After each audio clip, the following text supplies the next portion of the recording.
టాలీవుడ్ యువ కథానాయకుడు అక్కినేని అఖిల్ ఒక ఇంటివాడయ్యారు. తన ప్రియురాలు జైనబ్ రౌజీతో కలిసి ఆయన శుక్రవారం హైదరాబాద్లోని అన్నపూర్ణ స్టూడియోస్లో వైభవంగా జరిగిన వేడుకలో 7 అడుగులు నడిచారు.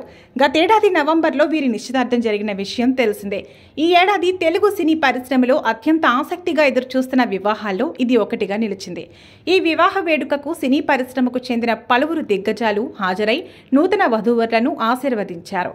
మెగాస్టార్ చిరంజీవి, ప్రముఖ దర్శకుడు ప్రశాంత్ నీల్, గ్లోబల్ స్టార్ రామ్ చరణ్ దంపతులు, దగ్గుబాటి ఫ్యామిలీ ఈ కార్యక్రమానికి విచ్చేసి వేడుకకు మరింత శోభను చేకూర్చారు. అఖిల్ తండ్రి అగ్రనటుడు నాగార్జున అక్కినేని, తల్లి అమల వ్యక్తిగతంగా పలువురు ప్రముఖులను ఈ వేడుకకు ఆహ్వానించారు. తెలుగు రాష్ట్రాల సీఎంలను కూడా నాగార్జున దంపతులు స్వయంగా కలిసి ఆహ్వానించడం గమనార్హం. దీనివల్ల ఈ వివాహానికి సినిమా రంగంలోనే కాకుండా సామాజికంగా కూడా ఎంతటి ప్రాధాన్యత ఉందో స్పష్టమవుతోంది. వధువు జైనబ్ రౌజీ ప్రతిభావంతురాలైన ఆర్టిస్ట్, పర్ఫ్యూమర్. ఆమె సృష్టించే ఎక్స్ప్రెసివ్ అబ్స్ట్రాక్ట్ ఆర్ట్ వర్క్కు మంచి పేరుంది.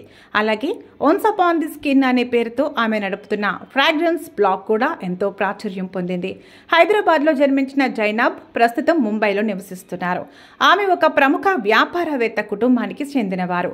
అంతేకాకుండా ఎంఎఫ్ హుసేన్ దర్శకత్వం వహించిన మీనాక్షి ఏ టేల్ ఆఫ్ ది 3 సిటీస్ చిత్రంలో కూడా జైనబ్ చిన్న పాత్రలో నటించారు. ఇక అక్కినేని అభిమానులు ఎంతో కాలంగా ఈ పెళ్లి వేడుక వివరాల కోసం ఆసక్తిగా ఎదురుచూస్తున్నారు. ముఖ్యంగా వీరి నిశ్చితార్థం ప్రైవేటుగా జరగడం, అంతకుముందు 2017లో అఖిల్ ఫ్యాషన్ డిజైనర్ శ్రియా భూపాల్తో నిశ్చితార్థం జరిగి తర్వాత ఇరు కుటుంబాల అంగీకారంతో రద్దు కావడం వంటి పరిణామాల నేపథ్యంలో ఈ పెళ్లిపై మరింత ఆసక్తి నెలకొంది. విశ్వసనీయ సమాచారం ప్రకారం కుటుంబ సభ్యుల మధ్య జరిగిన ఈ వేడుక అనంతరం ఈ నెలాఖరులో రాజస్థాన్లోని జోధ్పూర్లో మరో భారీ వేడుకను నిర్వహించడానికి ఏర్పాట్లు జరుగుతున్నట్లు తెలుస్తోంది. ఈ వివాహానికి దేశవ్యాప్తంగా మీడియాలో విస్తృత ప్రచారం లభించింది. పలువురు శ్రేయోభిలాషులు నూతన దంపతులకు శుభాకాంక్షలు తెలుపుతూ ఆశీస్సులు అందిస్తున్నారు.